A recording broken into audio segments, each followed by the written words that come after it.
Halo, Assalamualaikum, apa kabar? Bertemu lagi dengan Bu Dini di channelnya Dini Suryani. Baik, kita akan membahas tentang praktikum jenis zat makanan. Percobaan pertama yaitu berjudul pengelompokan bahan makanan.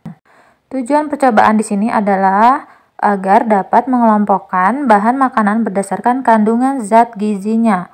Lalu untuk alat dan bahannya, 1. Tempat plastik atau wadah. Lalu yang kedua, 20 macam bahan makanan.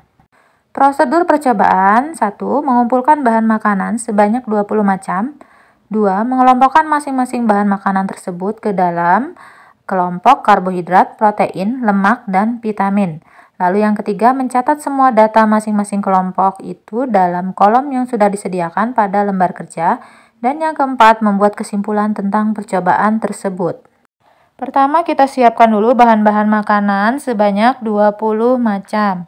Bahan makanan yang Ibu Dini siapkan ada sayur sop, sayur asem. Nah, sayur sop ini terdiri dari seledri, tomat, kol, kemudian ada daun bawang, kentang, wortel. Untuk sayur asem terdiri dari daun melinjo, kacang panjang, kemudian melinjonya itu sendiri, lalu jagung, terong, cabai rawit, dan labu. Selanjutnya ada sayuran daun seperti daun pepaya, sawi, selada, seledri, kol, daun melinjo, daun bawang, daun talas. Lalu sayuran buah ada jagung, mentimun, terong, cabai rawit, tomat, melinjo, labu. Berikutnya ada sayuran tunas yaitu kecambah atau toge dan kacang-kacangan yaitu kacang panjang. Untuk bahan makanan lainnya bisa kita cari lagi ada buah-buahan, buah apel, pisang, kentang, kemudian ada roti, telur, daging, ikan, tahu, gula, tepung, tempe, seledri, kangkung. Setelah mengumpulkan bahan-bahan makanan tadi, kita masukkan ke dalam tabel pengamatan 1 ya. Ini pengelompokan bahan makanan berdasarkan zat gizi. Di sini ada kentang. Kentang itu termasuk ke dalam karbohidrat. Lalu daging ayam termasuk ke dalam lemak, telur termasuk dalam protein, tempe itu protein, kacang panjang protein, terigu karbohidrat, jeruk vitamin, apel vitamin. Untuk nomor 9, kacang tanah yaitu lemak, melinjo itu protein, wortel vitamin, buah naga vitamin, tomat vitamin, tahu protein, singkong karbohidrat, pisang vitamin, labu siam vitamin, santan lemak, ikan protein, dan jagung karbohidrat.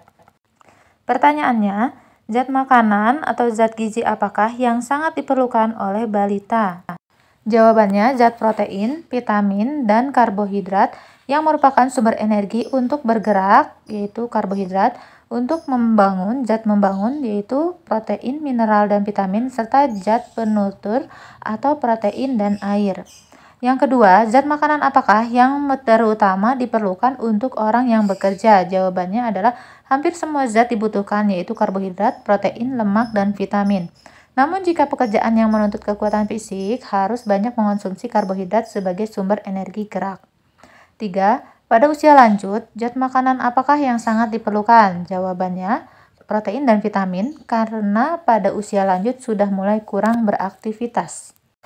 Dari tabel di atas dapat dilihat bahwa zat karbohidrat sebagai zat tenaga. Contoh pada praktikum di atas adalah terigu, jagung, dan kentang. Lalu protein digunakan untuk tubuh, untuk fase pertumbuhan baik otak maupun tubuh. Contohnya pada praktikum di atas adalah telur, tempe, tahu, ikan, dan dapat pula ditemukan pada jenis daging-dagingan. Lalu, lemak akan digunakan tubuh saat tubuh kekurangan zat karbohidrat. Contoh, lemak antara lain susu, kacang tanah, santan. Vitamin juga menjadi salah satu yang terpenting karena zat ini berfungsi untuk mempercepat kebugaran dan menyembuhkan penyakit serta mencegah penuaan. Vitamin pada praktikum ini didapat dari buah dan sayuran. Berdasarkan percobaan di atas dapat disimpulkan bahwa setiap bahan makanan memiliki kandungan zat gizi yang berbeda. Selanjutnya kita akan melakukan percobaan yang kedua yaitu pengelompokan sayur.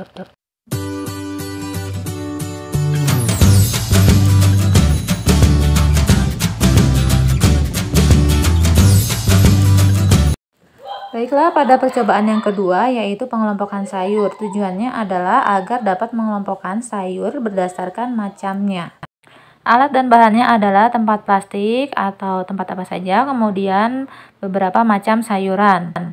Prosedurnya yaitu 1. Kumpulkan sayuran sebanyak 20 macam. 2. Kelompokkan masing-masing sayuran tersebut ke dalam kelompok sayuran, daun, sayuran buah, kemudian sayuran akar atau umbi, sayuran kacang-kacangan, dan sayuran tunas. Lalu yang ketiga, catat semua data masing-masing kelompok itu dalam kolom yang sudah disediakan pada lembar kerja dan buat kesimpulan tentang percobaan tersebut. Pertama, siapkan 20 jenis sayuran yang akan diamati. Ibu membeli sayur sop, sayur asem. Nah, di sini sayur sop terdiri dari seledri, tomat, kol, kemudian ada daun bawang, kentang, wortel. Sedangkan sayur asem yaitu ada daun melinjo, kacang panjang, buah melinjo, jagung, terong, cabai rawit, dan labu. Selanjutnya kita kelompokkan berdasarkan sayuran daun, yaitu terdapat daun pepaya, seledri, sawi, selada, kol, daun melinjo, daun bawang, dan daun talas. Lalu yang selanjutnya sayuran buah-buahan, yaitu berupa jagung, mentimun, terong, cabai rawit, labu, tomat, dan buah melinjo. Jenis kelompok sayuran tunas yaitu ada kecambah atau tauge. Untuk kacang-kacangan ada kacang panjang, dan sayuran umbi atau akar yaitu kentang, wortel. Berdasarkan hasil pengelompokan sayuran, maka kita masukkan ke dalam tabel sebagai berikut. Nah, di sini seperti yang tadi dijelaskan ya, jenis sayurannya. Yang sayuran daun itu sawi putih, daun bawang, sawi pakcoy, selada, sawi hijau, dan kacang panjang termasuk ke dalam sayuran kacang-kacangan. Selanjutnya jagung, tomat, terong termasuk dalam sayuran buah. Lalu kubis itu sayuran daun, wortel sayuran buah, seledri sayuran daun, labu siam sayuran buah, kentang sayuran yang termasuk sayuran umbi akar, kemudian kecambah yang termasuk ke dalam sayuran tunas. Mentimun termasuk dalam sayuran buah, cabai rawit sayuran buah, pakcoy, daun talas, dan daun pepaya termasuk ke dalam sayuran daun. Pertanyaannya, bila dilihat dari triguna makanan, sayuran termasuk ke dalam kelompok zat makanan apa? Nah, jawabnya sayur banyak mengandung zat pembangun. Lalu yang kedua, termasuk ke dalam kelompok sayuran manakah? Melinjo, brokoli, cabai, bawang merah, dan terong. Melinjo tadi sudah dijelaskan termasuk ke dalam sayur kacang-kacangan, kemudian brokoli sayuran buah, cabai sayuran buah, bawang merah sayuran umbi, dan terong sayuran buah. Triguna makanan adalah 3 guna makanan bagi tubuh yang terdiri dari zat tenaga, zat pembangun, dan zat pengatur. Sayuran termasuk ke dalam triguna makanan. Bahan makanan sayuran berasal dari tumbuhan yang dapat diolah menjadi hidangan makanan dapur.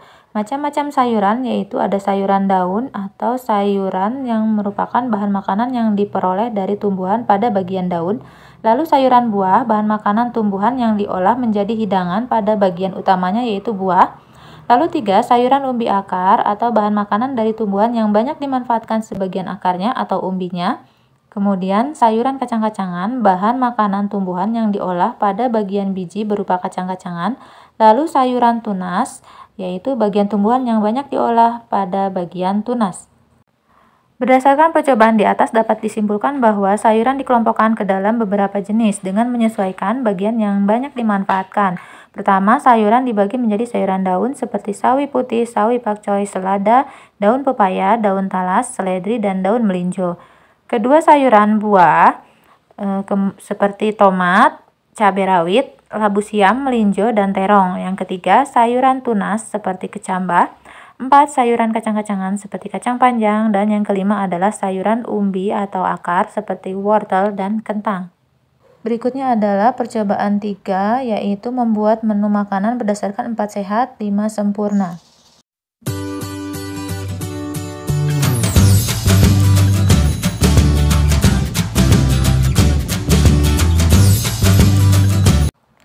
Percobaan ketiga yaitu judul percobaannya membuat menu makanan berdasarkan 4 sehat, 5 sempurna. Tujuan dari percobaan ini adalah agar dapat membuat menu makanan dari bahan makanan sederhana sesuai dengan slogan 4 sehat, 5 sempurna. Alat dan bahannya adalah 1, tempat plastik, 2, berbagai makanan.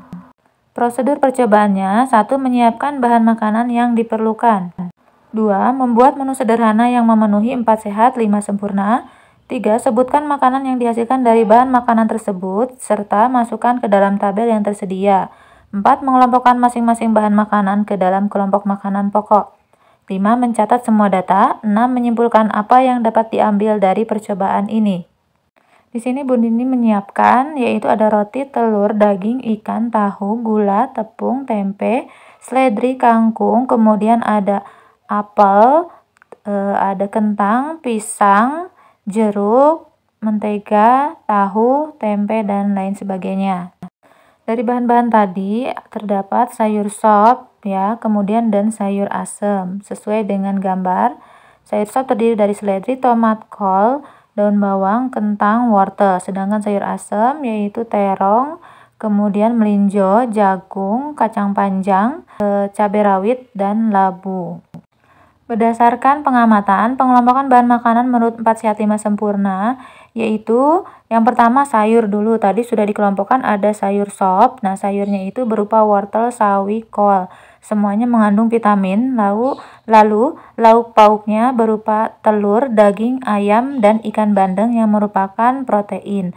Dan makanan pokoknya adalah jagung sebagai karbohidrat, kemudian minyak sebagai lemak. Untuk menu berikutnya yaitu perkedel, makanan pokoknya adalah kentang sebagai karbohidratnya, lalu sayurannya itu daun bawang ya, kemudian lauk pauknya telur sebagai protein, dan lemaknya itu adalah minyak.